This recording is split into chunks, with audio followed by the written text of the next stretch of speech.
как этот кондиционер работать. Енді басқаша айтып жатырсыз. Басқаша айтпаймын, қыздар. На самом деле это так. Сөйтіп айттыңыз. Тұрған кезде хоть сейчас могу я подключить, но не Айғайламаңыз, будет дұрыстап работать. сөйлеңіз. Дауыс көтермей. Мен дауыс көтеріп жатқан жоқпын, қыздар.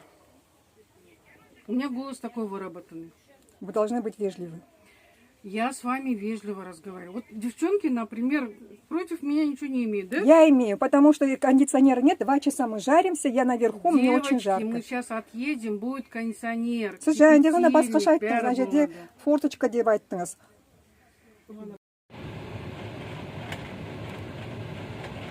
Кондиционер өшіріп қойды.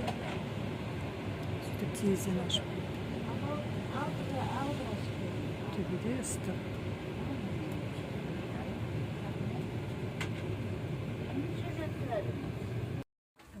Біз бір станцияда тұрмыз. Терезелердің бәрі ашып. Кондиционер сол күйі қосылмады. Ыстық іші.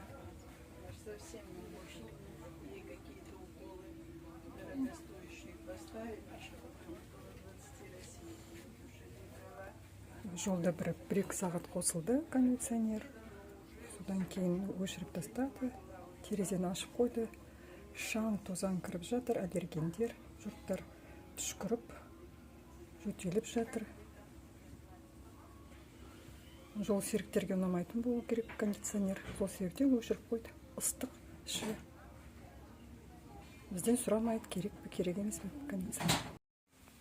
Шыбындар ұшып жүр, терезе ашық болғаннан кейін.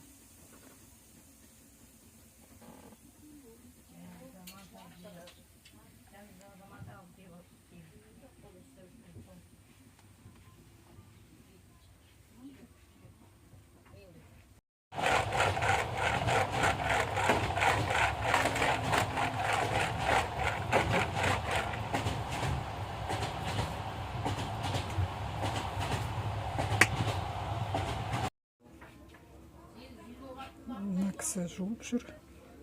Не кім екен? Тағы да бір әйел бір қасында формасы орамал таққан. Кім немен айналысып жүрген түсініксіз.